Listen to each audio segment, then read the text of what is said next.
your bullet points for this free-for-all Friday. The peso's getting smacked around after the Mexican president kicks Donald Trump to the curb. We'll talk about that. But Donald Trump was quickly picked up and dusted off by our good friend Theresa May, Maggie May, on her way here for a meeting today. Boy, was she compelling yesterday. We're going to talk about that. We're going to talk about the border. We're going to talk about all of the things going on in Trump world as things move at a furious pace. On the program today, we're going to have Dr. Jim Hines running for governor in Michigan, Jeff Crouere, Pete Hoekstra, the former chair of the House Intel Committee, Steve Dulan talking about a setback for those that want to take your guns away, and much, much more. It's the Steve Gruber Show, so get ready, get your saddle ready and shine, get your coffee filled, because it is Free-for-All Friday.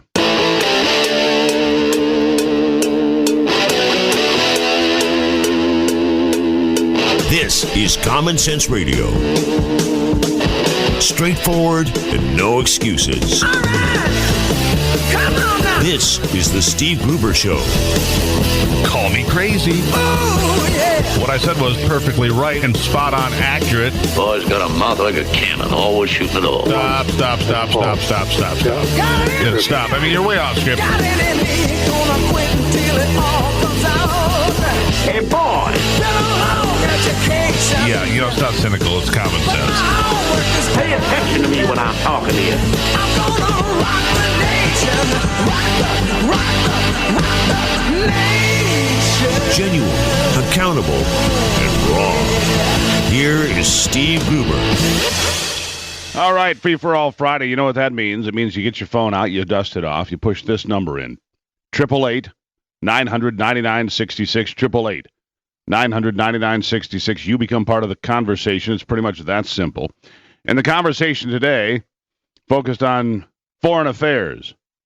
Donald Trump with a dust-up with Mexican President Nieto Peña, however you say that.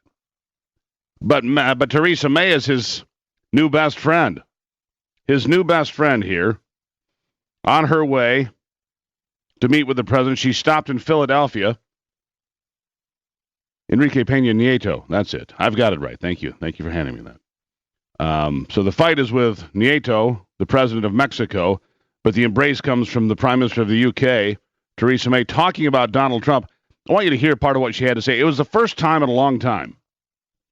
I was in my vehicle, and I stopped and I listened to her. I was on my way into the store, and I stopped. I listened to her. I found her compelling. And she was talking about the way that the world should be going forward, that America and the British should be close allies, but that we shouldn't be trying to rebuild the world in our own image. And, of course, there's great expense to that in finance and in lives lost and lives changed. And she said it's time for a new direction. But with America and the UK leading the world, I liked what she had to say. I found her, like I said, compelling, and I found her comments to be compelling. Here's a bit of that. It's clip 12.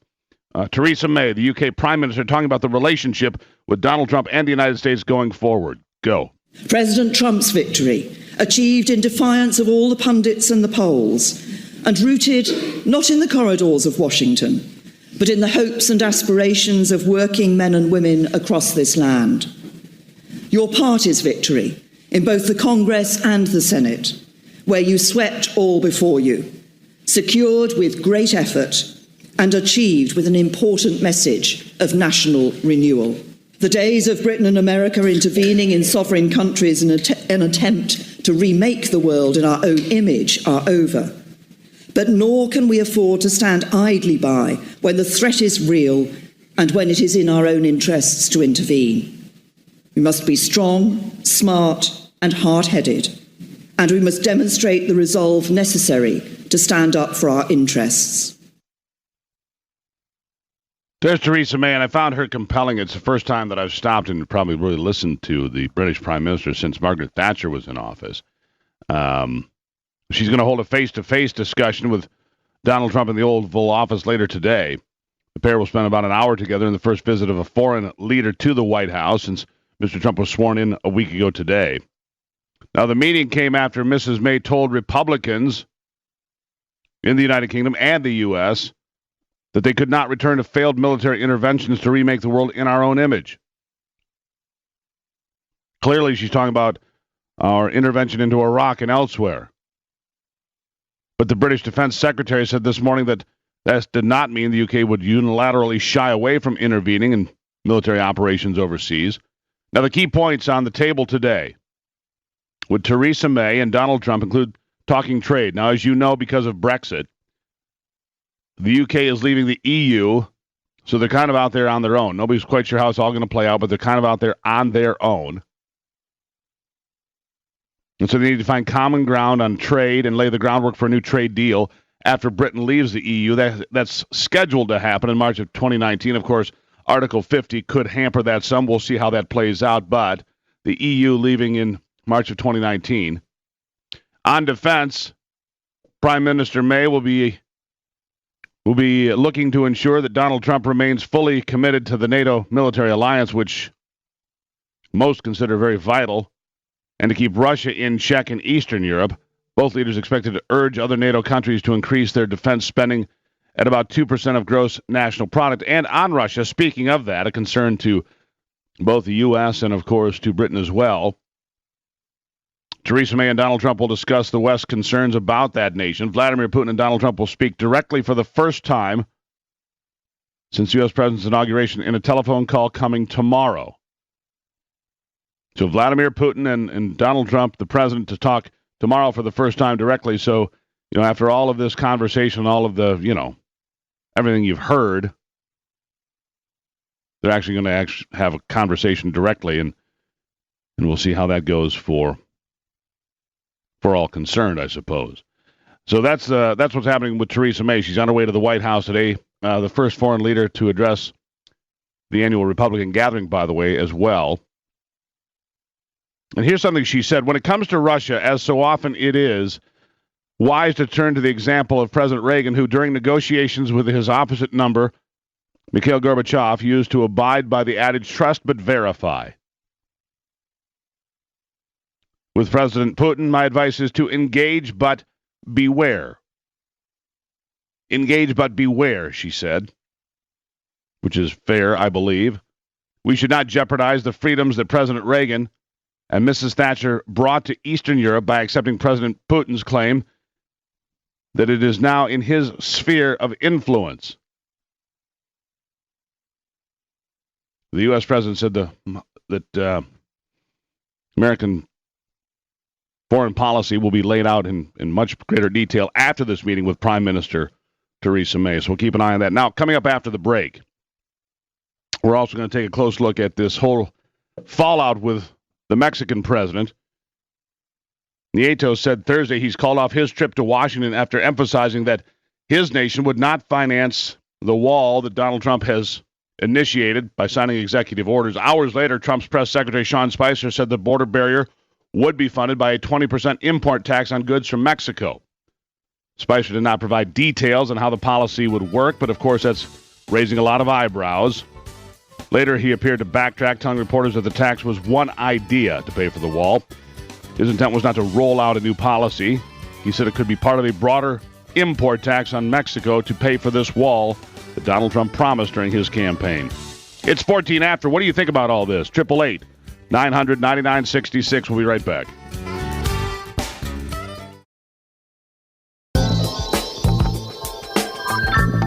Delivering Michigan common sense with a big dose of truth and honesty. I wanna fly like an eagle to the sea. 18 after on this Friday. I'm going to have the story of this teacher. There was a teacher that doing a mock assassination of Donald Trump in class with a video screen up. I'll tell you about that in a minute. It's repugnant. Absolutely repugnant. Can you imagine if anybody had done such a thing? Seriously. If anybody had done such a thing with Barack Obama, or anybody for that matter, in front of kids at school. At any rate, the world is a crazy place these days. Let's talk about what Donald Trump had to say about illegal aliens that are criminals. At that meeting in Philadelphia, The president discussing and reiterating his strong resolve on expediting the removal of criminal aliens here in America, part of the people he wants removed, about 2 million, he says. It's clip 7. Quick listen to Donald Trump talking about the removal of criminals that are not legal here. Go. We've put in place the first steps in our immigration plan, ordering the immediate construction of the border wall, putting an end to catch and release, expediting the removal of criminal this is so important to me. From day one, I've said it, and I mean the immediate removal of criminal aliens. They're going to be gone fast. And finally, at long last, cracking down on sanctuary cities.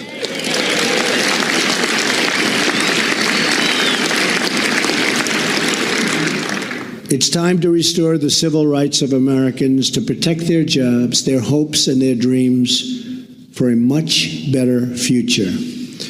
We've also withdrawn from the Trans-Pacific Partnership, paving the way for new one-on-one trade deals that protect and defend the American worker. And believe me, we're going to have a lot of trade deals. Mitch, don't worry about it. Just give me a little time. But there'll be one-on-one. There won't be a whole big mash pot. There'll be one-on-one deals, and if that particular country doesn't treat us fairly, we send them a 30-day termination, notice of termination, and then they'll come and say, please don't do that, and we'll negotiate a better deal during that 30-day period. The other way, you can't get out of it. It's like quicksand. Plus, we're going to have very, very strong controls over monetary manipulation and devaluation. There you go. Let's see how that's how that works. We're going to have negotiation policies and standards and guidelines, and if you violate those, we'll let you know, and we won't continue that way.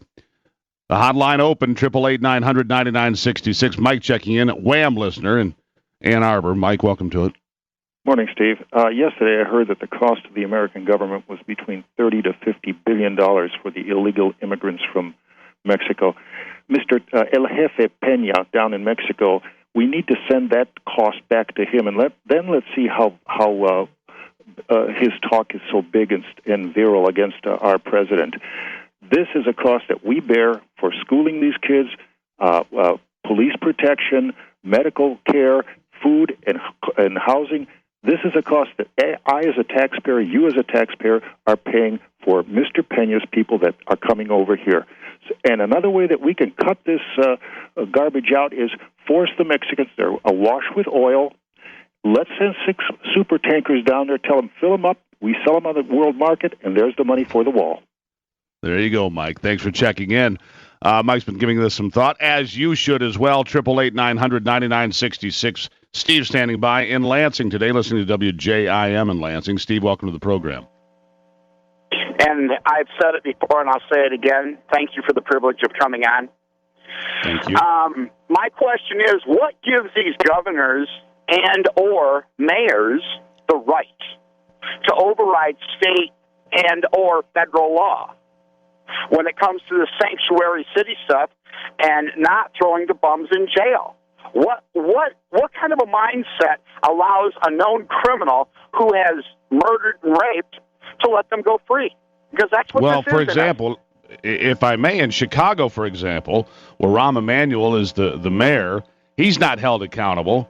The state of Illinois can't overpower the city of Chicago when it comes to votes, so it continues on. So 90% of Illinois probably would do exactly what you said and enforce these laws.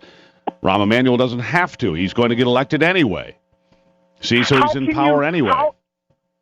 How can you say no to something like this when you're the person responsible and yet sidestep the responsibility? There's no accountability. There's no accountability, Steve. I agree with you. There's just no accountability. And if these people are not fearful of losing their jobs through the way of the elections, which they're not, obviously, then they just stay in power. Yeah, they're not. Well, here's what's going to happen. They are going to take their money away. The checkbook's going to go away. The money flowing from Washington is going to dry up, and that is going to get their attention. Thank you, sir. Appreciate the phone call. Thank you so much. 888-900-9966. 888-900-9966. It's free for all Friday, which means you can be like Mike or Steve and be part of this conversation, and we encourage that. So what do you think? What's going to happen at the southern border? Is the wall going up? Because it sure looks that way. Is Mexico going to come to the table? I can assure you they will. They can't look the other way. I can assure you Mexico will get there because they don't want a 20% tax at the border. And if that's the first volley, well, then guess what?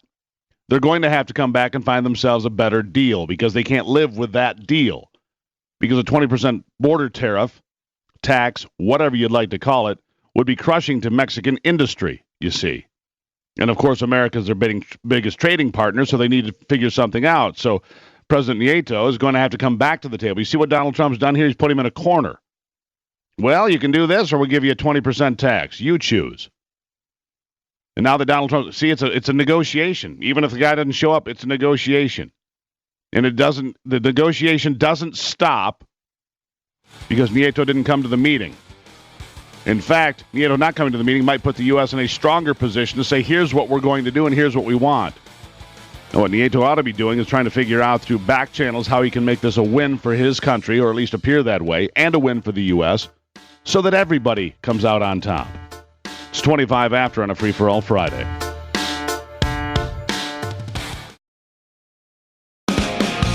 Keeping you in touch with Michigan and the world. Riding down the highway, going to a show, stopping on the byways, playing rock and roll. All right, welcome back to it. It is 33 after on this Free-for-All Friday. I've decided I'm not going to run for governor after considering it for at least 8 seconds. I've decided that's not my role in this whole thing.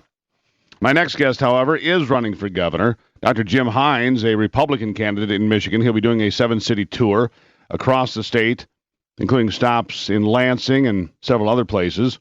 Dr. Jim Hines, welcome to the program. Hey, great, Steve. Thanks for having me on. All right, so give the listeners, who I'm going to guess most of them don't know who you are, let's talk about who you are, what your background is, and why you're running for governor. Great. Well, Steve, I am a small business owner. I'm one of the owners of Valley OB in Saginaw, and I have been a physician for 36 years, having delivered thousands and thousands of babies, taking care of patients not only here in Michigan, but also in Africa, where we lived for 4 years. And I ran a couple hospitals and 20 urgent care facilities. I'm all about people, and the plan of this campaign is to put people first and not politics. I am really tired of the finger-pointing that we've seen not only in Washington but in Lansing, and politicians not taking responsibility for their actions. And so that's what's we see a lot of that, don't driving we? This. Yeah, well, we see a yes, lot we of do. non-accountability, that's for sure. All right, so you're a doctor. You've spent 30-plus years in practice as an OB here and worked in Africa as well. Where did you live in Africa? Well, we lived in the Central African Republic, which is a small country right in the middle, and so I not only ran the hospitals and the urgent care facilities, but took care of needy and poor, and did a lot of other things, including working with malnourished kids and so forth. It's also, the CAR is also home to the bongo, the coolest antelope on the planet. Anyhow, just a little aside there. Doctor, what are the things that you think Michigan is facing that are the most critical that we need to address first? Well, you know, I have traveled all over the states in Michigan, the United States, and Michigan has not a good reputation right now. It's not known as a place where you can get a job, that you can put food on the table. It's not known for a place where your kids can get a good education and graduate and be ready to start college without remedial work. Those are probably the two biggest areas right now facing this state, including the reputation of, we're trying to poison our citizens with poison water. So, well, I think here's my question for you then. Does Michigan need a PR firm? Because I don't disagree with your assessment. The perception of Michigan across the country, we'll just start there, is not as good as it probably should be. Right. And so PR is very important, and we have made a lot of progress in the state over the last 5 or 6 years. We have definitely a long ways to go. And one of those areas, as I talk to small business owners, is we have positions where there are openings, but we don't have workers with the skill and the ability to take those positions. And so training and education is a critical aspect of our job need here in Michigan. Dr. Jim Hines on the line with me here. Dr. Jim Hines running for governor as a Republican. Let me ask you this, Doctor. You mentioned Flint here a moment ago, and you've talked a bit about small business and so forth, which I appreciate. But how would you have handled Flint? Obviously, this has been a disaster for the Snyder administration. It's not hard to get around the optics of this one. How would you have handled Flint? What would you have done differently that would have gotten, Michigan wouldn't on that bad press, I suppose? Well, Steve, it's always hard to second guess what you would have done, but I can tell you that while they were trying to figure out how to handle the lead crisis, they had a crisis even before the lead. They had stinky brown water, and everybody knew it, and everybody was saying, go ahead and drink it, it's safe. This was a failure between, the federal government, our local state government, and the local officials. As a physician, if I knew my patients were drinking contaminated water, I would say, hey, today, stop drinking the contaminated water while we figure it out. In Africa, we drilled wells for the poor villagers so they would have clean, pure water. And if we drilled a well and out came brown water, we would cap it and we would drill somewhere else. And unfortunately, that did not happen in Flint. And I believe as a physician who's used to taking care of patients, I would say, hey, wait a minute. Don't be drinking that stuff. You don't know what's in it. And so that's probably the biggest difference. All right, so let's move on to tax policy. You say Michigan's not a place where people can go find jobs and raise their families. That's probably the reputation. A lot of discussion in Washington right now from the Trump administration about lowering taxes on businesses and individuals. What do you think would be the right approach to monetary policy, to the economy, to working with people to help them get jobs and raise their families, as you say? Well, I think taxes and regulations have to be under control, and I'm for low taxes. I'm for deregulation. Those are all things that push the economy to grow. And in addition to that, entrepreneurship is a big part of that.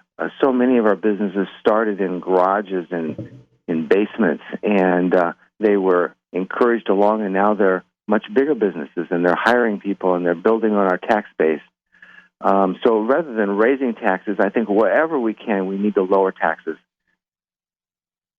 So your approach would be lowering taxes. Now, let me ask you something.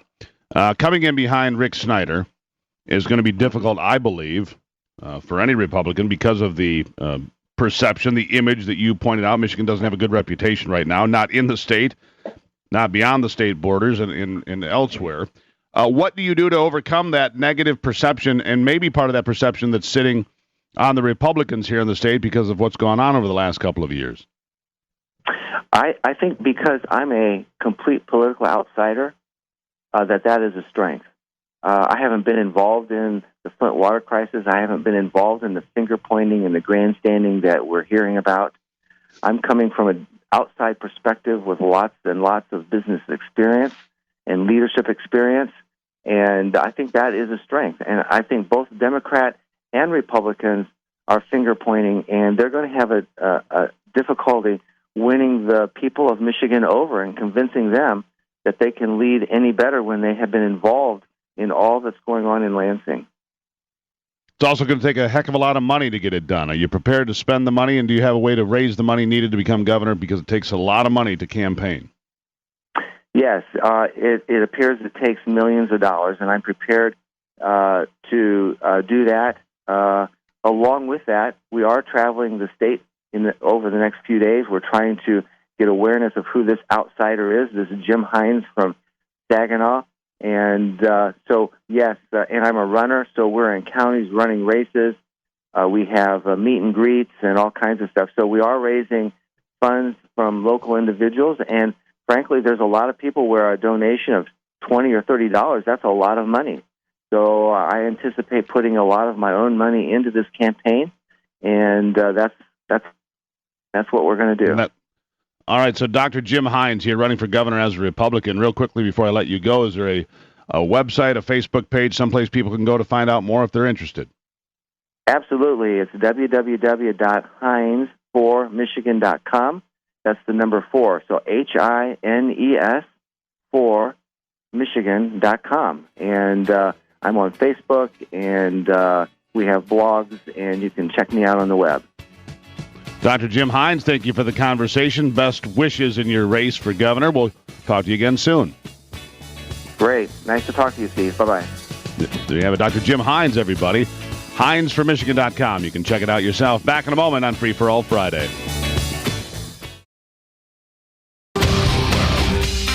Taking a closer look at the stories that affect you most with a big dose of common sense. It's mine. It's now or never. I ain't gonna live forever. I just wanna live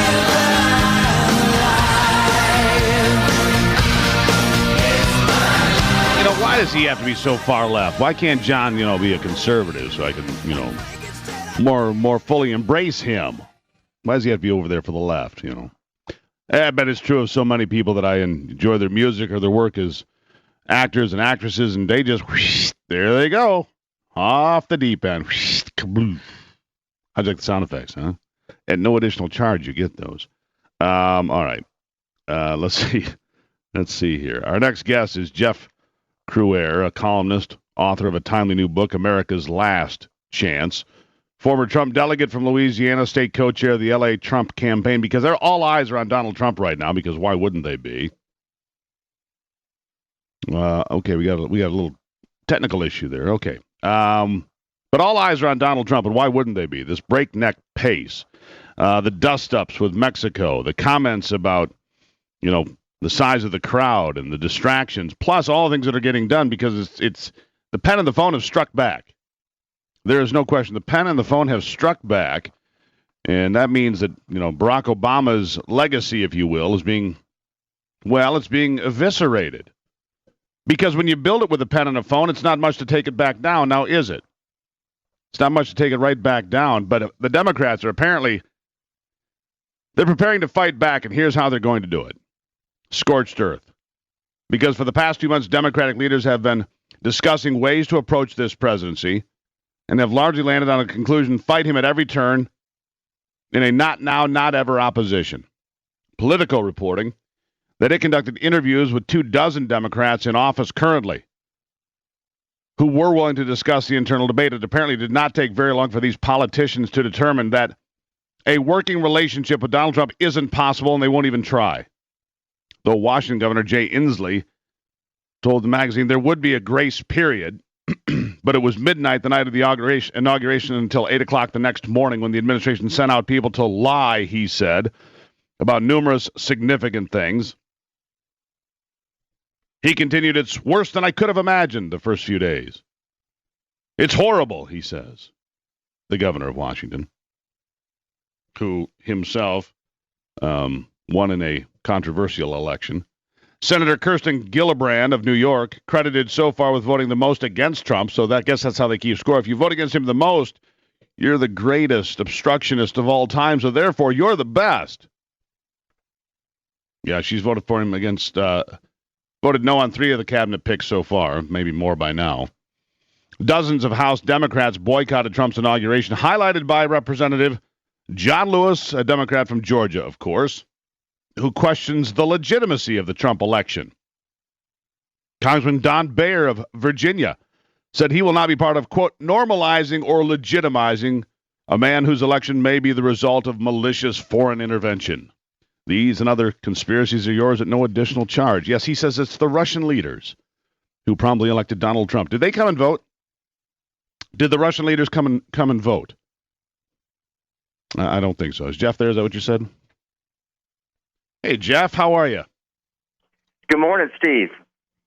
I'm just here talking about the Democrats and their scorched earth policy and their approach to all of this. I think they're a little bit shocked that somebody would have the gall to use a pen and a phone in the exact same manner that Barack Obama did. They're just shocked, Jeff.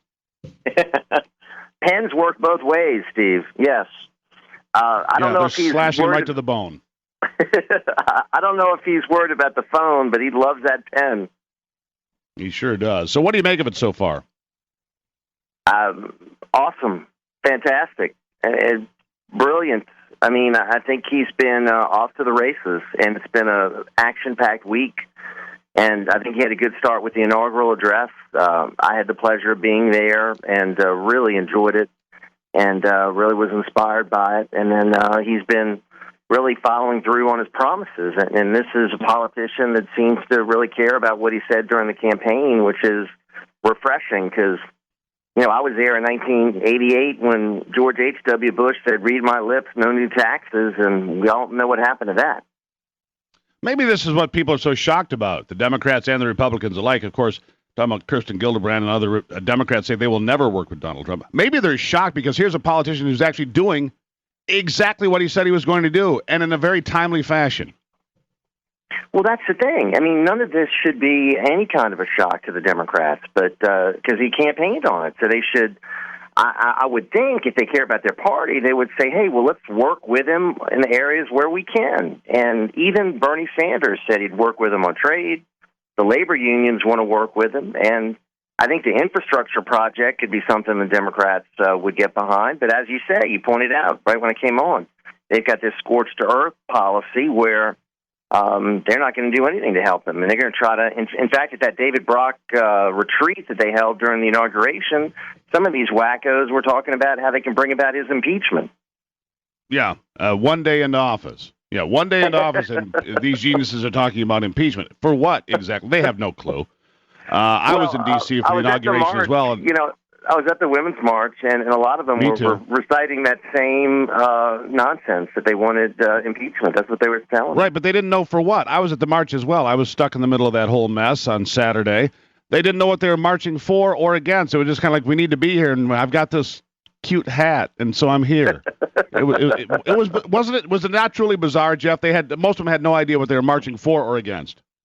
It was bizarre, and I think it was personality. They just don't like Trump. They don't like his brashness. They don't like his selections in the cabinet. They don't like his positions, and they're just they're not really sure exactly how they're going to get him impeached. One of these marchers told me, well, they're just hoping he dies in office. And I'm thinking, wow, that's really nice. Yeah, classy people. Yeah. I got to leave it there for today, Jeff. Jeff Crouere, columnist, author, timely new book, America's Last Chance. Greatly appreciate it, Jeff. We'll talk soon. All right, Steve. Thank you. There you have it, Jeff Crouere, everybody, here on the program. It's Free for All Friday. You can get a hold of us at 888-900-9966. What are your thoughts? Bring them to me. We'll be right back.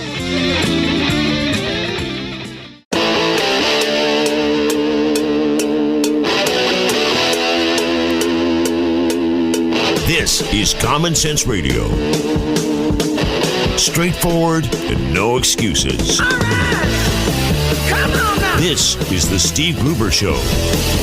Call me crazy. Oh, yeah. What I said was perfectly right and spot on accurate. Boy's got a mouth like a cannon, always shooting it all. Stop. Got it in Yeah, stop. I mean, you're way off script. Got it in me. Gonna quit until it all comes out. Hey, boy! Been a long education. Yeah, it's not cynical. It's common sense. Pay attention to me when I'm talking to you. I'm gonna rock the nation. Rock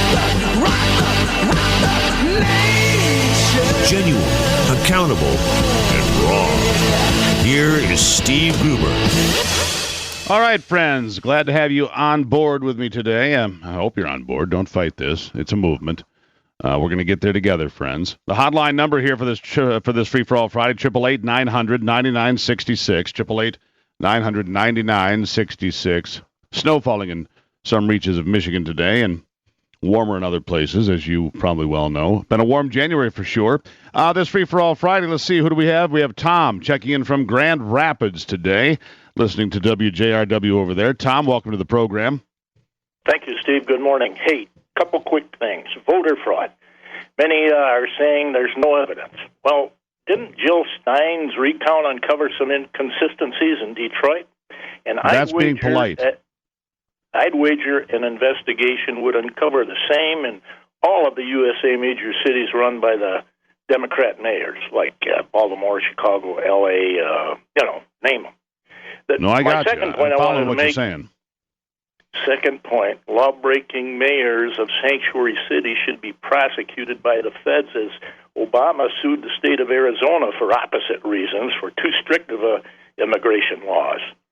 So I think that lawsuit was shot down. I don't know, but so how do you think it would go? Let me ask you something, Tom. How do you think it would go? And maybe you need to go higher up the food chain, because some of the governors, like Jerry Brown in California, that runs all the way to the governor's mansion, this conspiracy to not enforce federal law. You see, here's the thing. Donald Trump isn't asking for new law. He isn't asking for anything new and interesting in the fence. The fence was was passed in 2005. The law was passed in 2005 to build the fence. It's never happened. Maybe you should go after the governors as well. Yeah. But didn't the feds go after local officials Sure they did. regarding civil rights violations? They went after county sheriffs in Arizona specifically. They went after Sheriff Joe Arpaio, among others. Well, Joe Arpaio was doing the right thing, but there were guys in Mississippi when the civil rights stuff was really happening. These sheriffs, the local people sided with the local people, and these guys were getting away with violations of civil rights law. Well, they were getting away with murder, frankly. Yeah, Mississippi burning. Yeah, Right. Absolutely. Yeah, absolutely. Tom, great points you're making today. I appreciate you checking in because you've raised some very legitimate issues here today, and that is, if mayors or governors or people that are in the position to enforce the federal laws when it comes to immigration are ignoring those laws and putting their citizens potentially at risk, should they be prosecuted? Should they be pursued? There's a conversation for you to have. If you're going to just, flippantly ignore federal laws and not enforce the laws that are on the books, because, again, these are not Donald Trump's laws. These are not the laws of the 115th Congress. These are laws that have been in place, some of them for decades, that have been flatly ignored for the last 8 years at least, and beyond, quite honestly, maybe the last 20 years.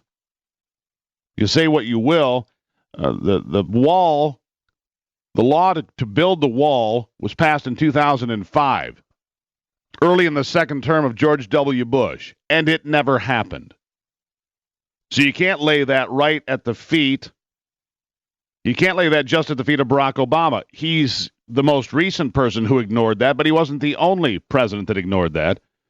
I think Tom has raised some great points here. What do you do with these folks if they just blatantly ignore the laws as they have been written? Something to consider on this Free-for-All Friday. The phone number, 888-900-9966, from Marquette to Monroe and all points in between here on the Michigan Talk Network. Glad you're listening today. Theresa May on her way to the White House today. The British Prime Minister stopped in Philadelphia to give remarks to the Republican retreat there. And with the din of protesters in the background, she called for a new day in relations between the United States and the UK. She called for a new plan forward. And she suggested the idea, frankly, that she could be a new Margaret Thatcher. And Donald Trump could play the role of Ronald Reagan, I suppose. I don't know if that's a fair analogy because they're very much different than those two.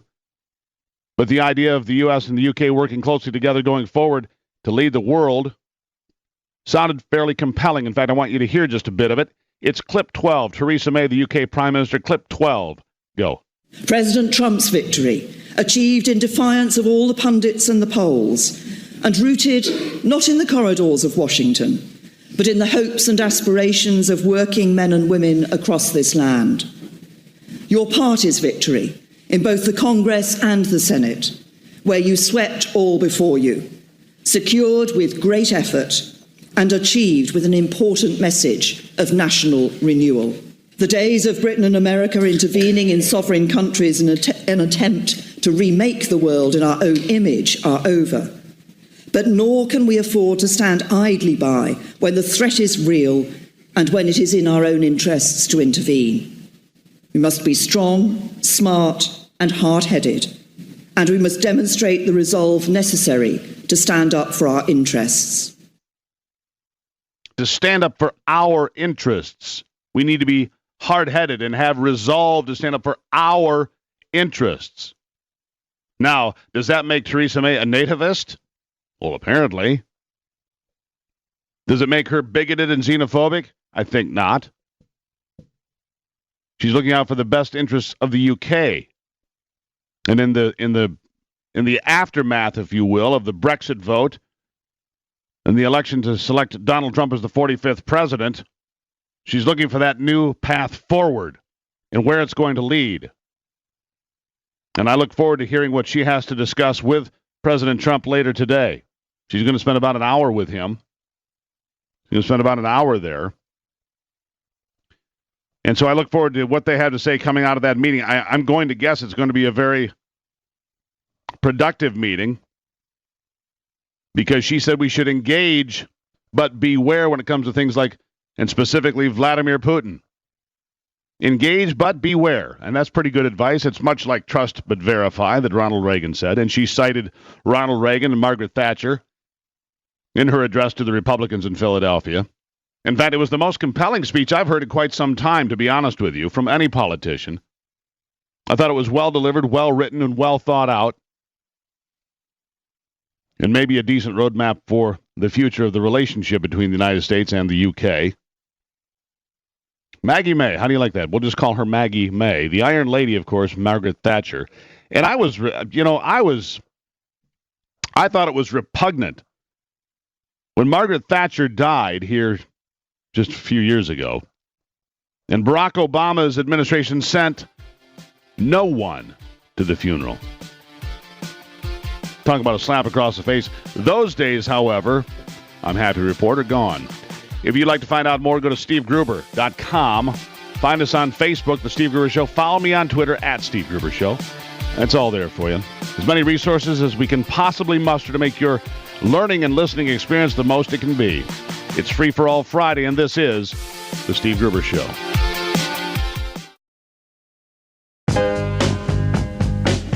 Michigan, born and raised with Midwestern values and Michigan common sense.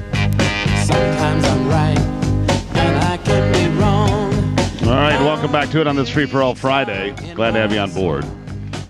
The Trump train turned into an express train, it seems. I mean, it's moving so fast, it's hard to catch your breath. If you're a reporter on the White House beat or in the Capitol, my Lord, you've got a lot of work to do. My next guest, Pete Hoekstra, Shillman Senior Fellow at the Investigative Project on Terrorism, former member of the United States Congress as well, and the House Intel Chair at one time. Congressman, welcome back to the program. Steve, it's always good to be with you. Thank you. So this Trump train, I mean, it's rolling fast. The Democrats are in full-on panic because he's doing what he said he was going to do. He's keeping his promises, and I think they're a little shocked. Actually, some of the people who supported Donald Trump are shocked. America is shocked. We have a president, we have a politician, who's actually doing what he said he was going to do. We've got lots of members of the House and the Senate who go to Washington with every intent to carry out their campaign promises, but they're very limited in being able to do that because they're either one of 100 or one of 435. But the president actually can go to Washington and begin doing exactly what they said they were going to do, and that's what Donald Trump is doing. Yeah, it is. It's been a breakneck pace. Now, he's getting a lot of things done, but he's also created a lot of noise, and unnecessarily so, I would say, when it comes to crowd size or other issues that have popped up that have taken away from his message. How do you? Is that ever going to change, or is this going to be the way it's always going to be? Donald Trump moves ahead, but he's a little thin-skinned, I think it's fair to say, and he's always going to bristle up when people don't give him all the credit for something, it seems. Am I right or wrong? And I think there's a certain amount of accuracy in what you're saying. I hope he moves away from that. There's no reason to talk about crowd size. There's no reason to talk about some of the other things that Donald Trump is articulating, especially when he can really be on a policy run. When he is talking about securing the border, when he is talking about reforming the tax code, and you just kind of go through the list of things that he's trying to get done, when he is rolling back regulatory burdensome regulations, when he is trying to kickstart the pipelines, when he is trying to create jobs. Focus on those positives and don't worry about crowd size. Whether he's going to change, I don't know. All right. I'm going to guess he's 70 years old, and I'm going to guess that's probably who the man is. I'm just going to go ahead and guess that at 70, he's probably not going to change much. What do you think? Well, Washington has a habit of changing people, and he may find out that these are, like you said, these are unnecessary distractions, and they detract from his overall message. And we got to remember, it has been a very hectic, it has been a very fast-paced week. He's got Theresa May in today, who's the Prime Minister from the UK. But everything that he has done done pretty much unilaterally. They've been the repealing of the executive orders that President Obama put in place. It's been his own executive orders. But ultimately, to cement his legacy, he is going to have to pass legislation.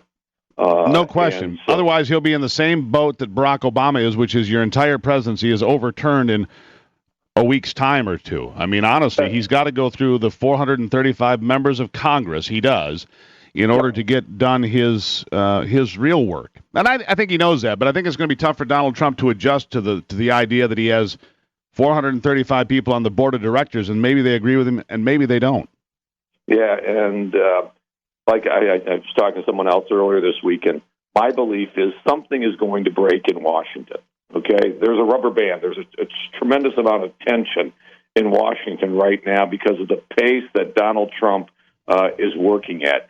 Either Congress is going to break and they're actually going to start working and getting things done, or Donald Trump is going to break. And right now, I'll put my money on Congress that they're going to break and they're going to actually start working and passing things, because the American people are on Donald Trump's side. They want things happen. They want the tax. What do they want? They want better jobs. They want more income. They want more security. They want a brighter future for their kids. And as long as Donald Trump is selling the programs that he believes will enable that to happen, the American people will be with him. And when Congress goes home on Thursday night and Donald Trump says, "Why aren't you working on Friday?" They'll say, "Well, we're working at home." The American will say, "No, I need you here." You've only passed. Think about it, Steve. It's now a weekend to this administration. Congress has this U.S. Senate, Chuck Schumer. They have approved 2 secretaries in his cabinet. Yeah, they've done Pompeo and they've done Nikki Haley in addition, but they've only passed the Secretary of Defense and the Secretary of Homeland Security. All of the other secretaries in his cabinet are still vacant. The Democrats have there's some articles out today. They've basically said we're going to do a scorched earth policy. We're not going to work with Donald Trump on anything at any time. Right. That's productive, and they called the Republicans obstructionists the last time around. At some point, though, the Republicans just got to start taking votes. And when it comes to the Supreme Court, I'm guessing he's wanting to take out the filibuster and just get it done, which I think is dangerous, by the way. But if you have no other way to get around, I think it's dangerous taking out the filibuster. But maybe you take it out and put it back in. I don't know. But if they're not going to give you a fair hearing on anything, you have to find some way around that, do you not? Yeah. Once the filibuster is gone, it's gone. I mean, who's going to put it back in? Are the Democrats are now really realizing that for political appointments, ambassadors, cabinet positions, and these types of things, well, maybe it was a mistake to get rid of the filibuster. Well, hey, guys, certainly it was. You were the ones that did it, and turnaround is now for fair play. If Obama could get all of his appointments with 50 votes, why would you expect Republicans now to say, we're putting the filibuster back in place. Yeah, we need 60. Hey, thanks, Chuck. Work with us, will you? It's going to be no. Harry Reid, he made this bet, and the Democrats are now going to have to continue sleeping in it. Yeah, there's no question about it. Pete Hoekstra, always a pleasure to have you on the program. I know you're busy with everything going on as well, so have a great day, my friend. Hey, great. Thanks. You too. Hey, thank you. Pete Hoekstra here, former congressman and House Intel Chair on the Steve Gruber Show. We'll be right back. Getting your day started with news from around the state and around the world. Common Sense Radio. This is the Steve Gruber Show. Journey, I was looking at all the life. There were plants and birds and rocks and things. There was sand and hills. All right, it's 33 after. Glad to have you back with us here on the Steve Gruber Show on a Free-for-All Friday. 888-900-9966 if you've got something to add. subtract, or comment on. 888-900-9966. My next guest, the professor, Steve Dulan here. Professor, welcome back. Thanks, Steve. Glad to be back. Always good to have you here. So it looks like a big win for the NRA, ILA, if you will, but the NRA, as Congress has gone back on this thing that you and I talked about some time ago, which was basically a gun grab if you were on Social Security and somebody else was cashing your checks, and therefore you couldn't look after yourself, and therefore you won't be needing these guns. We'll just take them with us. But apparently that's going the other way now. What can you tell us? Well, I think you just summed it up exactly right. Congress is going to take another look. It's going to take some action on Congress's part, but the folks who are better at counting votes than I am tell me that it's likely to be overturned by Congress. And based on everything President Trump has said so far, he's likely to sign whatever Congress's specific language is that will undo this crazy executive action taken by President Obama. There's also a lot of talk right now about reciprocity when it comes to gun laws, right? When it comes to concealed pistol licenses and so forth. Because right now, if you wanted to go, say, to Iowa and you had a concealed carry, just before you got to Illinois, you'd have to pull over, put your gun in the trunk, lock it up, get back in the car, drive across Illinois, get back out once you exited Illinois, remove the gun from the trunk, and so on and so forth, and repeat anytime you wanted to cross Illinois. As an example, in our neighborhood, is it time that you had laws that cross state lines? Boy, this is a subject of hot debate. And, you know, the reason we have that problem at the border of the People's Republic of Illinois is that the reciprocity as of right now is handled as essentially a treaty between each state or each pair of states, generally between the attorneys general of each state. As of right now, your Michigan concealed pistol license will be recognized in 40 other states, but there are 10 that don't recognize our license. It's very different from a driver's license. Driver's license is recognized by every other state in the United States, and that's generally done under what's known as the full faith and credit clause in the Constitution, where every state must give full faith and credit to the laws of other states with regard to individual rights. This was a big issue with marriage prior to the Supreme Court acting on gay marriage, for example, or in single-sex marriage, because some states had single-sex marriage, others didn't. So there was sort of this open debate about whether if a couple gets married in one state and then moves to a state where their marriage is not lawful, are they still married? And it turns out under full faith and credit, the idea is yes. So there's an argument that could be made that if you've got a license to exercise a fundamental right, an enumerated fundamental right under the Constitution, then the other state should be forced under that theory in the Constitution to give you full faith and credit, or Michigan full faith and credit if that's where you're from, and you should be licensed everywhere. So that's the sort of constitutional argument. But there have been bills pending, percolating, NRA-sponsored bills. But it doesn't apply equally, right? Let me something that comes to mind while I'm listening to you explain that.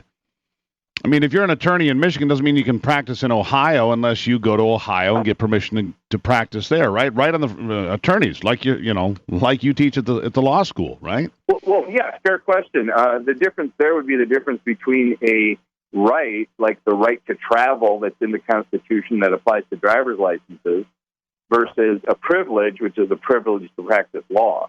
We can go off on a whole other tangent. Don't get me started on the whole concept of licensing and whether it's a good idea, because generally most licensing schemes are actually put in place to protect the financial interests of established businesses.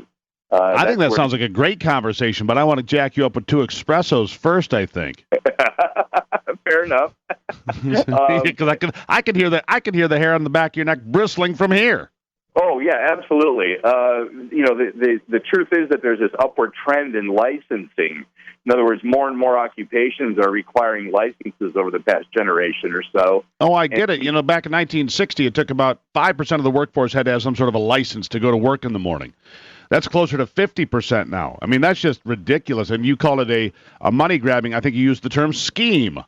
I don't know how we went down this road, but I think it's a fascinating road, and it irritates me because we need to make less restrictions to going to work. In fact, one of the stories that we followed here a couple of years ago were some young black women who were doing, authentic braiding and so forth, cornrows and so forth, traditional hairstyling, right? Right. And the states they were in were requiring them to go to school for hairstyling that had absolutely nothing to do with what they were doing.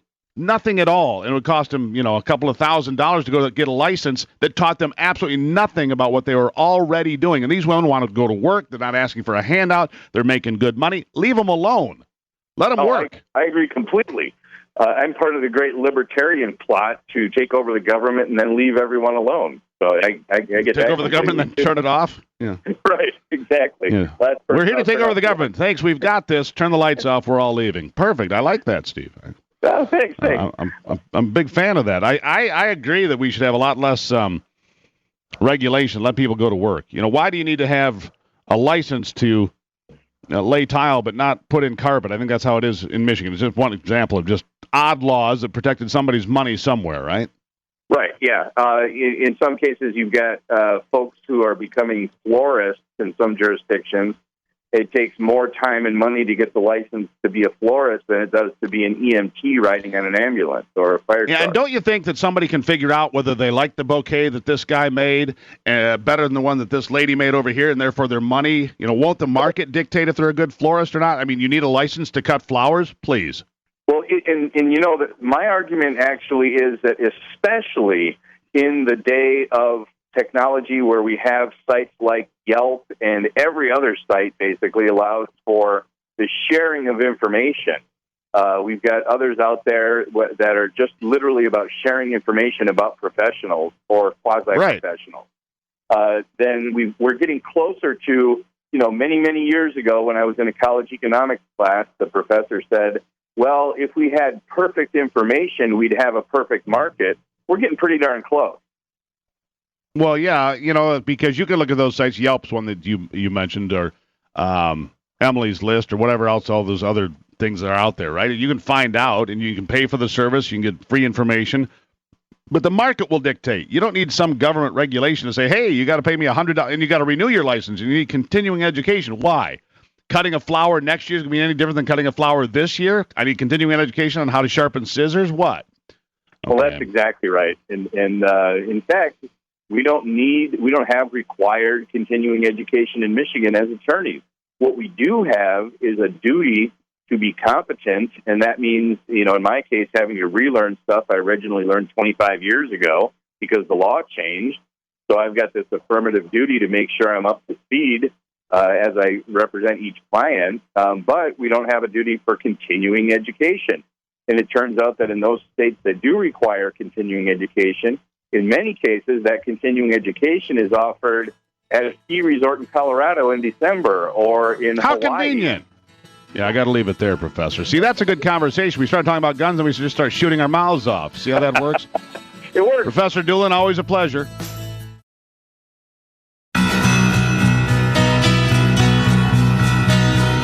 The Steve Gruber Show, American values with Midwestern common sense.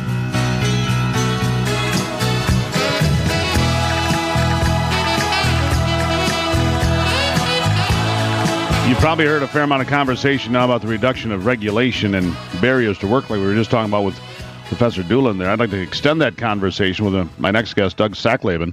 He is Communications Director for the Club for Growth, the nation's leading free enterprise group, supporting limited government, lower taxes, and economic freedom.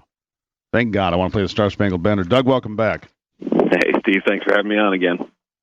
So, big moves. The REINS Act passed by the House on, the 5th of January.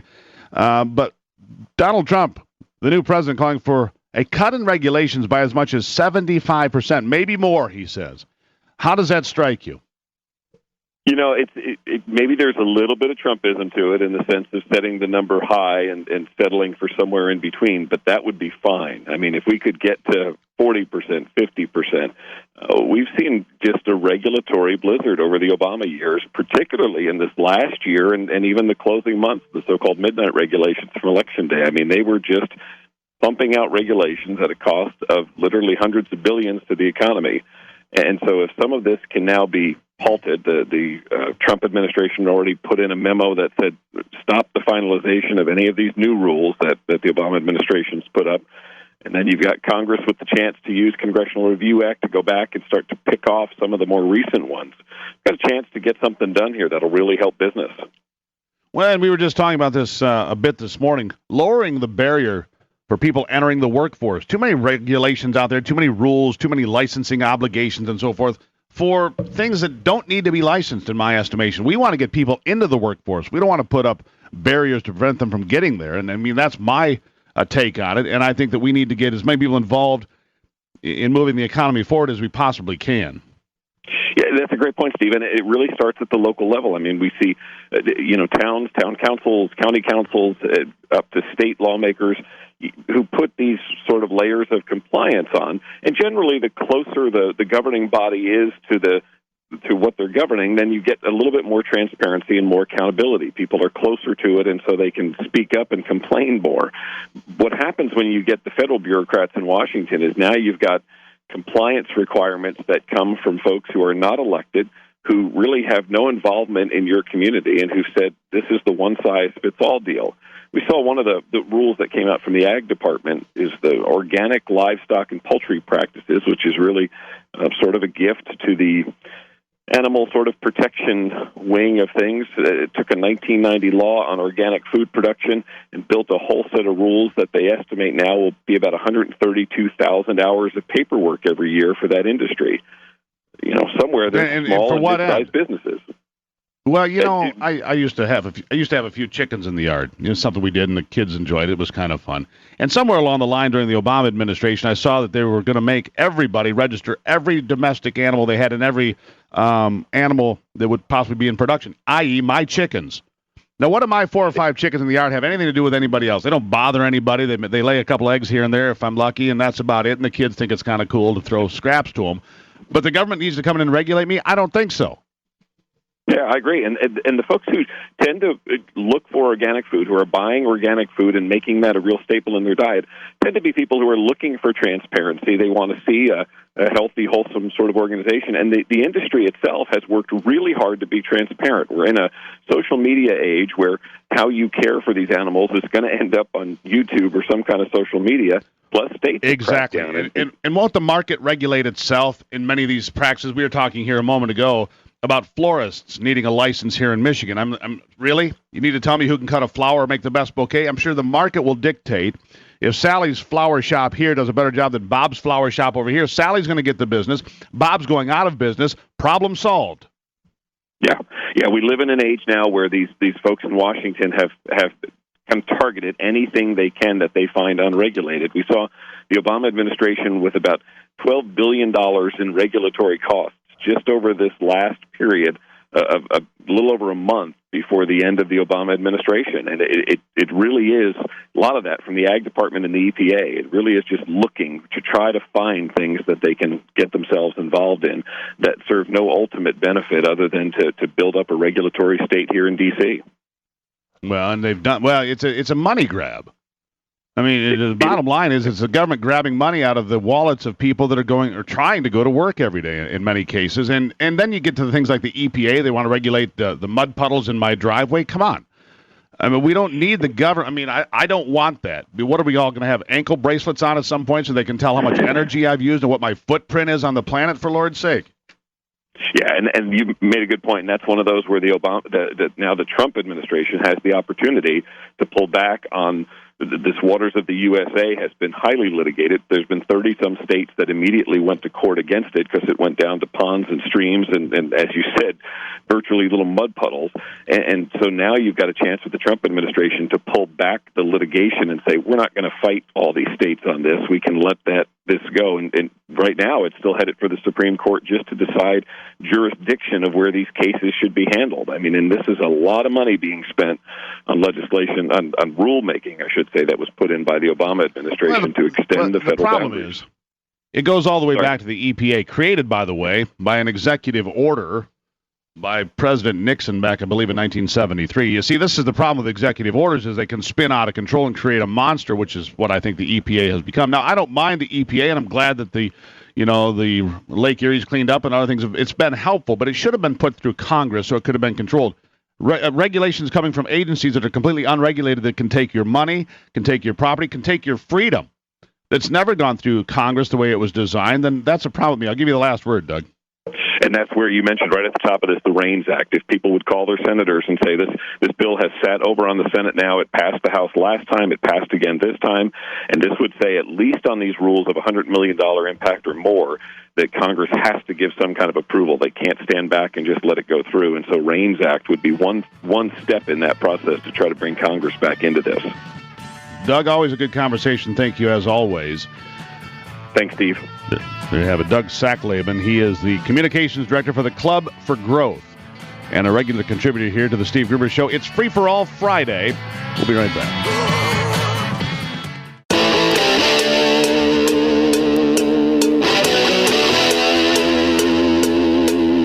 This is Common Sense Radio. Straightforward and no excuses. All right. Come on now. This is the Steve Gruber Show. Call me crazy. Oh, yeah. What I said was perfectly right and spot on accurate. Boy's got a mouth like a cannon, always shooting it all. Stop. Yeah, stop. I mean, you're way off script. Got it in me, gonna quit until it all comes out. Hey, boy. Long education. Yeah, it's not cynical. It's common sense. Pay attention to me when I'm talking to you. I'm gonna rock the nation. Rock the nation.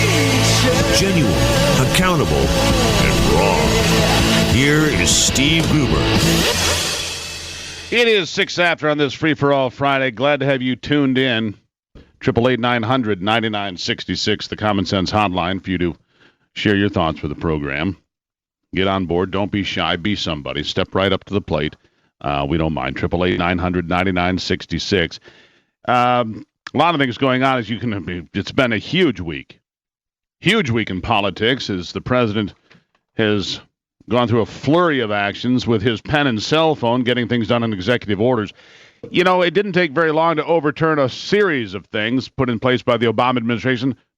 The Trans-Pacific Partnership is gone, put an arrow through the heart of Obamacare. It's going to be changed. You look at issues concerning immigration, issues concerning refugees coming here, regulations being rolled back in different places. I mean, it's just going on so fast at a pace that I don't think any of us have ever seen prior to President Donald Trump being in office. Now, what does that mean going forward? Well, it means that the Democrats say they're done. They're done. They say that they're going to plan a scorched earth policy. They won't work with Donald Trump at all. Why? Because he's winning. It's pretty simple. It's because he's winning. And he's doing all of the things that he said he would do. That's the shocking thing here. So Democrats like Kirsten Gillibrand, the Democrat senator from New York, by the way, gets the most credit from her team because she's voted against Trump 3 times on his nominees for the cabinet. But other Democrats like Congressman John Lewis, who you've seen in the news a lot lately, the Democrat from Georgia, who continues to question the legitimacy of Donald Trump's presidency. Of course he does, because they don't have any other answer. They don't have anything else. Donald Trump is strangely doing exactly what he said he was going to do. Strangely, he's doing what he promised. And for the people that support him, it is a glorious time. For those that oppose him, it is the darkest of hours. Don Baer, another congressman from Virginia, Democrat, said he will not be part of normalizing or legitimizing a man whose election may be the result of malicious foreign interference by Russian leaders, of course. There are big drawbacks, though, to being the opposition party. And some of the Democrats that are talking say it's a dangerous place to be. And I agree with that sentiment. Let me tell you something. The people that sent Donald Trump to the White House, the voters that sent Donald Trump to the White House, are pleased right now. Because the wall is going to be built. That's another one of the executive orders put in place this week. Now, let me tell you something. That doesn't mean new law. All he is doing is requiring this country to do things that have already been agreed to. Our immigration policies aren't bad. They just aren't enforced over the last many years. The wall you've heard so much about for the last 18 months was actually the law for the wall was passed in 2005. It's just never been followed through on. So Donald Trump continues to roll through regulations, get them out of the way, smash Barack Obama's executive orders at a blistering pace, I should say. And today, Theresa May will be in Washington. She is the Prime Minister of the UK. Theresa May giving what I thought was a terrific speech yesterday. An uplifting and compelling speech saying it's time for America and Britain to lead the world, but says it's not time for us to continue nation building. It's time for us to focus on ourselves. Time for us to focus on ourselves and what is best for us. In fact, I'd like you to hear a bit of that. Theresa May speaking in Philadelphia to the Republican retreat there. She spoke there yesterday. It's clip 12. Theresa May, the UK Prime Minister. Go. President Trump's victory, achieved in defiance of all the pundits and the polls, and rooted not in the corridors of Washington, but in the hopes and aspirations of working men and women across this land. Your party's victory, in both the Congress and the Senate, where you swept all before you, secured with great effort, and achieved with an important message of national renewal. The days of Britain and America intervening in sovereign countries in an attempt to remake the world in our own image are over. But nor can we afford to stand idly by when the threat is real and when it is in our own interests to intervene. We must be strong, smart, and hard-headed, and we must demonstrate the resolve necessary to stand up for our interests.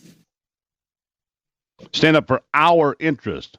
Now, see, there's been a lot of conversation that she said, well, pulling back altogether. She said we cannot stand idly by when we are threatened, but we must be steadfast and hard-headed in pursuit of our own goals. I would agree with that. Let's go to the hotline. Matt checking in. Matt, how are you? Good. I wanted to mention, if you don't put America first, you cannot help the world. That's the problem with the liberal left. They're doing the opposite. And I'm going to tell you what, these regulations you were talking about are huge. The politicians use that as a wedge to keep those small businesses down, to line their pockets on donations from the big businesses to keep competition out. You know, they have this term they throw around a lot called crony capitalism. You've heard it, of course. You know, where big businesses get handouts from the government. You know, that's not crony capitalism. That's crony socialism. Let's call it for what it is. I mean, that's what it is. If you're getting handouts from the government, that's crony socialism, which is what a lot of these politicians and companies, they get in cahoots and they make promises back and forth. But they're playing a poker game with your money and mine, Matt, and that's where I get upset. It's undeclared socialism is crony capitalism. It's undeclared. That's basically, that's right. what you're saying. Exactly. Yeah. It's handouts to everywhere. You know, this government of ours gives handouts to business, back. Individuals, governments, the United Nations. We are, what are we, the welfare bank? All right, I got to run. I mean, seriously, we give money to everybody. We give money to everybody. Governments, the United Nations, individuals, companies. And that's your money. That's your money, boys and girls. It's not their money to be giving away freely, bucket after bucket after bucket. Well, it's only a few $1 billion. What difference does it make? Well, at some point, it all makes a difference. At some point, we have to get our financial house in order, which we're not there yet. So I look forward to the time that Donald Trump starts actually working with Congress after he gets through this flurry. Want to see what he's going to do to continue working with Congress, or does he need to be the center of attention all the time, which means there will be no downtime? Serious question. Do you think he needs to be the center of attention all the time? And if so, how does he maintain the headlines so the camera's always on him? And he does that by doing things. He does by doing. You retain the attention by staying busy and getting things that grab headlines. We'll keep an eye on it for you. The hotline number, 888-900-9966. It's the Steve Gruber Show on a free-for-all Friday.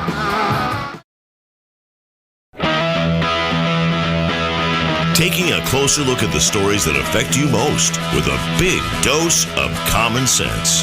Never before have I turned on you. You look too good to me. your beady eyes that can cut me in two, and I just can't let you be. But it's a free for all, and I'm hard to said, you can bet your life. Stakes are high, and so am I. It's in the air tonight. All right, it's 18 after on this Free for All Friday. The hotline number for you to become part of the conversation, 888-900-9966. What's on your mind? Anything's free game today. Anything at all. I wonder if Theresa May will go get her islands back if there were a problem. Maggie went and got her islands back in 1982, the Falkland Islands War, you may remember. Argentina invaded a short and bitter war. The British steamed over there and said, we'll be taking our islands back. The British said they have been in charge of those islands since 1833, and they don't intend to give them back anytime soon, apparently. That happened in 1982, because you wonder with Theresa May's comments about the days of reshaping the world in the image of the United States or Britain are over, and so this interventionist time is over, but she said we cannot stand idly by if there are threats. So we'll see what happens. All right, let's see. Roger's on the hotline, checking in from the great white north. Roger, welcome to it. Well, thank you, Steve. Nice to hear your voice again. Nice to hear you. Yeah, I'm upset about this. What can we do about this catastrophic insurance fund? I don't know how to approach it. I don't know if anybody's got the insight on that, or, $17 billion the insurance company's holding in escrow, or I think it's north of $20 billion now. Of course, you're referring to, just so people are clear, you're referring to the automobile accident catastrophic fund that's been set aside since the mid-1970s, which is why we have no-fault insurance here in the state of Michigan. I think it's north of $20 billion now, if I'm not mistaken, Roger, but go on.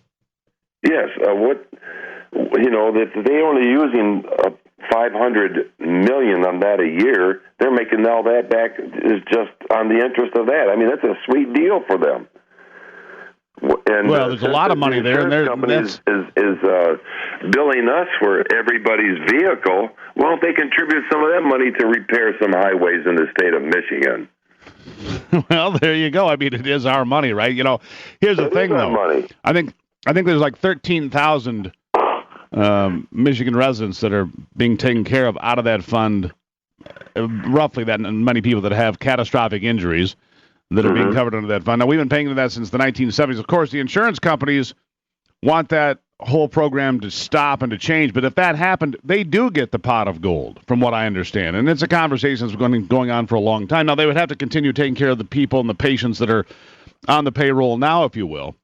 But if it changes, then whatever would be left over would go back to the insurance companies. I have some concerns with it too, Roger, and I appreciate you checking in. Thank you very much. The hotline number is 888-900-9966, 888-900-9966. I mean, again, it's Friday. You can talk about anything. You want to talk about insurance costs and $20 billion that are going round and round and people are battling over? Absolutely. We can talk about that. We can talk about anything you want. That's the beauty of a free-for-all Friday. 888-900-9966, 888-900-9966. I'd like to share with you a little bit of sound from Donald Trump yesterday talking about the criminal aliens that he says have to go right now. He said, when I say they have to leave, I meant now. He said, if you're in this country illegally and you are a criminal with a criminal background, you're not welcome to stay. If you're a gang member, if you're a felon, you can't stay here any longer. The party is over. Donald Trump talking about that in Philadelphia yesterday. It's clip 7. Donald Trump, President Trump, yesterday, clip 7. Go.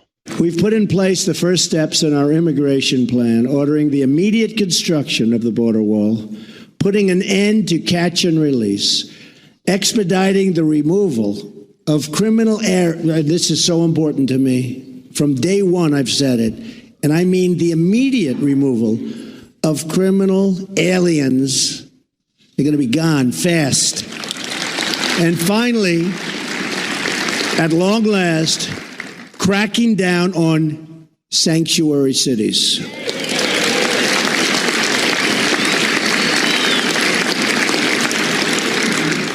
It's time to restore the civil rights of Americans to protect their jobs, their hopes, and their dreams for a much better future. We've also withdrawn from the Trans-Pacific Partnership, paving the way for new one-on-one trade deals that protect and defend the American worker. And believe me, we're going to have a lot of trade deals. Mitch, don't worry about it. Just give me a little time. But there'll be one-on-one. There won't be a whole big mash pot. There'll be one-on-one deals. And if that particular country doesn't treat us fairly, we send them a 30-day termination, notice of termination. And then they'll come and say, please don't do that, and we'll negotiate a better deal during that 30-day period. The other way, you can't get out of it. It's like quicksand. Plus, we're going to have very, very strong controls over monetary manipulation and devaluation. Put everybody on notice. There you go. Let's jump to Judy and Celine now on the hotline. Judy, welcome to the program. Thanks, Steve. Thank you very much. Hey, and thank you for playing that, because that is so wonderful. But the reason I called in was just about Obamacare and pre-existing conditions. And, you know, if we looked at that insurance, like we look at any insurance, auto insurance, the pre-existing condition means the accident already happened, right? And correct. Yet we want to take care, of course, you know, we want to help people who are ill and can't afford medical care. But that to me seems more like a charitable function, which is good. I'm not saying that we should do that. That's absolutely correct. But it's not insurance. You can't insure against something that's already happened. So what I would love to see and think might be some solution is just a foundation for pre-existing conditions. Let's call it what it is, and let's take it out of our insurance premium. The other thing, but what if it's not? But if it's an ongoing illness, that needs management and treatment, you'd need doctors to manage that sort of thing, wouldn't you, Judy? Something to think about. 25 after. Great call. Greatly appreciate everybody checking in today. I have to hit a quick break. We'll be right back. This is the Steve Gruber Show.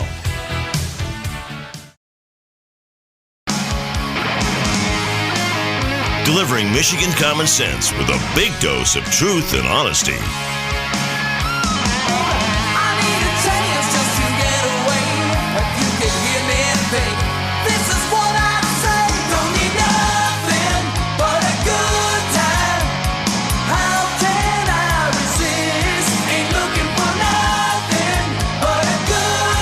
High school art teacher caught on video pretending to shoot Donald Trump, screaming, die, while she's pretending to shoot him. The teacher at W.H. Adamson High School in Dallas posted the video to her Instagram account along with the following message: watching the inauguration in my classroom like no, stop, denial, squirt gun, hypocrisy, powerless, and so on and so forth. Voices can be heard in the background, but the school district would not say if students witnessed the teacher's disturbing demonstration. But of course they did. The Inauguration Day video has been removed. But is that enough? I don't know. Let's go to the hotline before we get to our next guest. It's Fridays with Megan, but we'll get to that in a second. Let's go to Sam first. Sam, where are you calling from?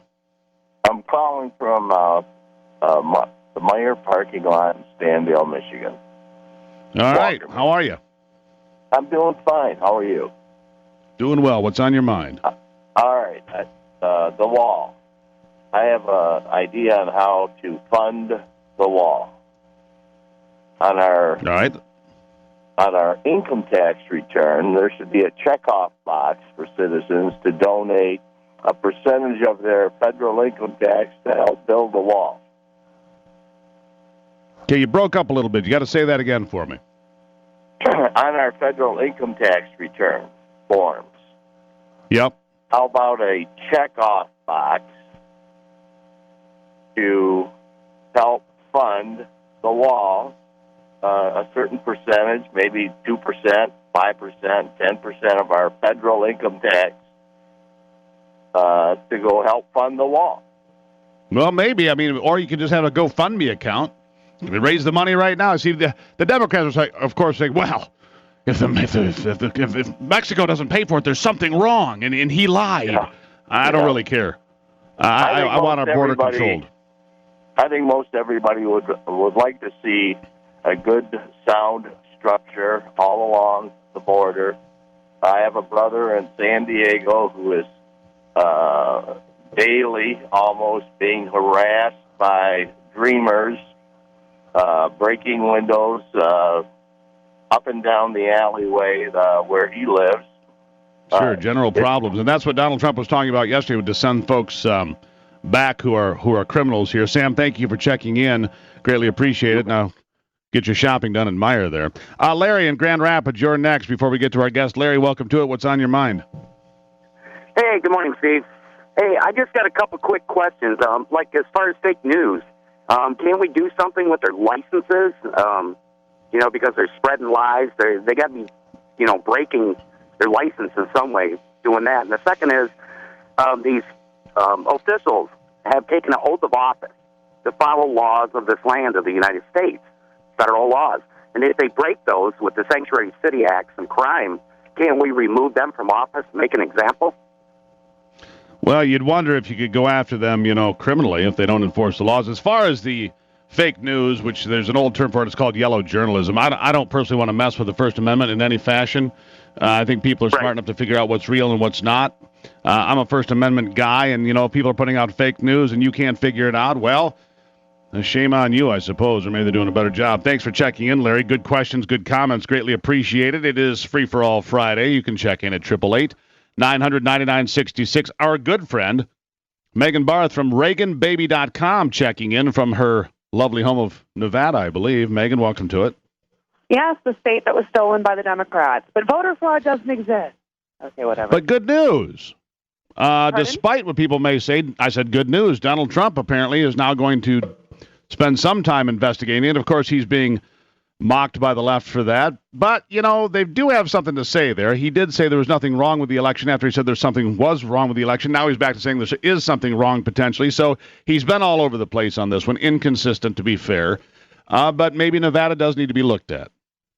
I'll be writing an article, and I was waiting. We collected a ton of evidence. I was waiting until the Trump administration was sworn in because I knew under a Barack Obama administration, when Barack Obama said, if you're illegal, go ahead and vote. No one's going to catch you. I knew we had a problem. Now that Trump is actually going to open up an investigation into voter fraud, we had our Secretary of State a couple days ago admit that massive voter registration fraud exists, but voter fraud doesn't. So go wrap your mind around that one. So there's a lot of people that are registering illegal in Nevada, but they're just doing it for what? Not to actually vote? I mean, what is his point there? I mean, that's ridiculous. And she's supposedly a Republican, so she's going to be primaried. She's basically a Harry Reid shill, as is Governor Sandoval. And this is the thing. We've got Republicans in Nevada. We're the only state that really went blue and bucked the trend of flipping to red of other Democrat states. We have more Republicans here than Democrats, I can tell you firsthand. But the problem is the Get Out the Vote effort was run by George Soros and the Culinary Union and the SEIU. And so we've had whistleblowers come forward and tell us a whole bunch of stuff that isn't being reported in the press. So I will be reporting on it and meeting someone at the inauguration or during that time that will hand my article to Jeff Sessions. And say, you need to look at this. Yes. Well, that's important work you're doing there. So what other states do you think, because when Donald Trump, when the president came out and said, listen, we need to look into this, of course, the left went into a tailspin. Of course, if he says it's lunchtime, they go into a tailspin, because why don't they prove 5 us minutes wrong? to 12. Well, why don't they prove us wrong? And what's the problem with an investigation? If they say, including Jason Chaffetz and other Republicans, voter fraud doesn't exist, well, then prove us wrong.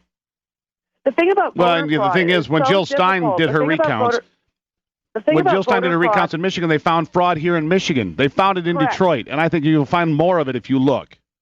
Correct. And the thing about voter fraud is that they're not looking for it. One, it's hard to prove.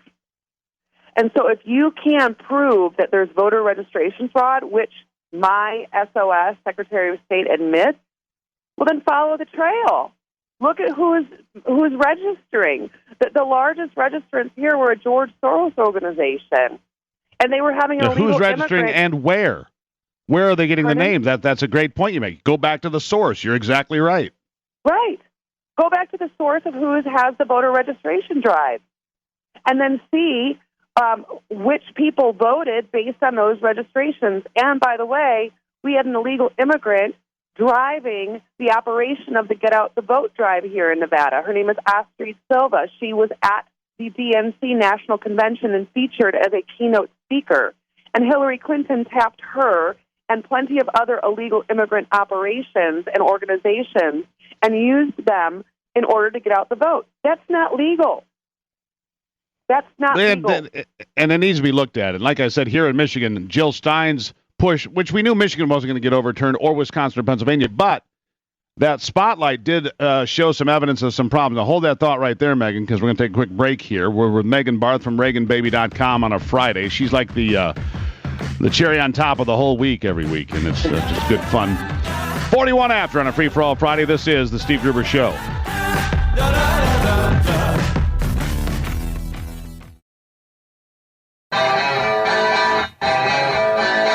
Michigan, born and raised with Midwestern values and Michigan common sense.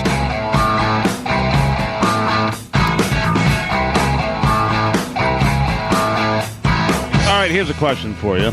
Megan Barth, here's a question for you. Are you ready? I'm ready. Here we go. Governor Daniel Malloy of Connecticut says it is unconstitutional, against our Constitution, to discriminate against refugees from Muslim countries. I looked. I can't find any place in the Constitution that says that, that gives constitutional protections to non-citizens. But maybe you can help me. Yeah, no, I'm sure he's a Democrat. So, of course, they want... I don't know why the Democrats are so hell-bent on bringing in Muslims from radical Islamist countries without any proper vetting procedures. So why is that? Why would you want to endanger your population when there is no vetting system in place from the countries that you're supposed to accept these people from, and there's no assimilation once they get here? 85% of Muslims do not assimilate, but guess what? 85% of Muslims vote Democrat. Geez, do you think maybe that's why? And you think there's a correlation? Come on. And we need to stop calling Islam a religion. Islam is not a religion. Islam. What do you mean by that? Islam is a political theocracy. It is fundamentally political. Well, there's certainly a lot of argument for that, and President Jefferson, Thomas Jefferson, when threatened by the pirates in North Africa that were Muslims from the Barbary states, and they demanded $250,000 in cash from the U.S. to maybe stop harassing our ships, he said, yeah, that's not going to work. That's when he went to war with them. That's when the U.S. Marines went to Tripoli and kicked them around a little bit. I mean, if anyone doubts what I'm saying, why don't you go to Dearbornistan? Dearborn, Michigan. Have you been there? No, I've actually just seen a lot of videos on it. I don't need to go there. I don't want to be stoned. As you look at this, I would probably walk down the street in a bikini. Would you really? Yeah. Not today, you wouldn't. See, because this is not their city, nor is it their country. We have cultures. We have a culture. We're American, and there is freedom because of our culture, because of our Constitution. They cannot tell me how to dress. I can easily walk down the middle of Dearborn, Michigan, in a bikini. If I offend them, too freaking bad. What do you think happens there? Here's something else that we've had a conversation here on the program from time to time. What do you think if somebody came in there and demanded they bake a cake for them and they didn't agree with their religious point of view or their secular point of view? Would that bakery get the grief that bakeries in other places in this country have gotten for not participating in gay marriages, for example? No, because what would happen in Dearborn? I think Stephen Crouere went into Dearborn, Dearborn to a bakery and asked a Muslim bakery to bake him a gay wedding cake because he was going to marry his partner. I think it was in Dearborn. It was somewhere in Michigan. And they're like, oh, no. That sorry. does ring a bell with me, and they just said no. Yeah, they just said no. They just said no, but nothing happened. There was not outrage. Geez, where are all these LGBTQIA, whatever, leftists demanding that the Muslim bakeries be shut down? They're not there because the left aligns themselves with Islam. Why? Because it is totalitarian in nature. The only way that it can spread, whether it's leftism or Islamism, is through force and subjugation. So where do we go from here, do you think, as you look at the first week of Donald Trump coming to a close? He's run roughshod over the Obama legacy, if you will, because it was built on the feeble sticks of executive actions. And now the Democrats say they're going to have a scorched earth policy towards this president. Won't work with him on anything. That's all they've got. We just won't work. We won't even talk to him. We'll pretend he's not there. Yeah. Good luck with that. You're in the minority. What are you going to do? So what they need the John McCains. They need the Lindsey Grahams. They need the Marco Rubios. They need those guys to side with them in order to create a bottleneck. If they don't have any Republicans on their side, they're still the minority. So this should be a indefinite illustration that the Democrats are obstructionists and want nothing to do with reaching across the aisle or going along to get along. They are going to dig their heels into their socialist Marxist policies and philosophies in order to do whatever they can to stop a capitalist free market agenda. They aren't going to look at how many jobs are created. They're not going to look at the prosperity that's being created. They're not going to look at the safety being created because they've been stripped of their power and they can no longer run on a globalist Marxist agenda. They can't keep our borders open. They can't have their failed Obamacare. They can't stick it to the American worker with bad trade deals. And so they'll just double down on stupid and by all means go right ahead. And if there is one Republican that sides with these fascists, then he's in the wrong or she's in the wrong party. And we need to take note of that. Because no longer can Republicans act and vote Democrats. Here again. There she is. You faded just a little bit there, but I got your point that Republicans and Democrats, at this point anyhow, cannot work together because nothing will get done. And making deals with Democrats never works because Republicans uphold their end of the deal. And when it becomes the Democrats' turn to uphold their end of the deal, doesn't seem to work out as well, does it? Well, no. We've been waiting for this wall since Reagan. Remember, Reagan was promised by Tip O'Neill and the Rockefeller Republicans that if he granted amnesty, that we would have a wall. Do we have a wall?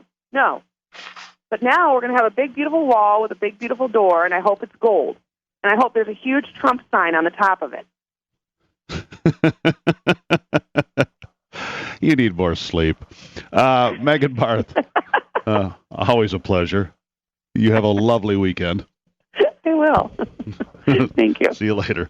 The big Trump door with a big golden T on top of it, made of gold, sparkling gold. All right, there you have it. All right, going to take a quick break. A few final thoughts after this on the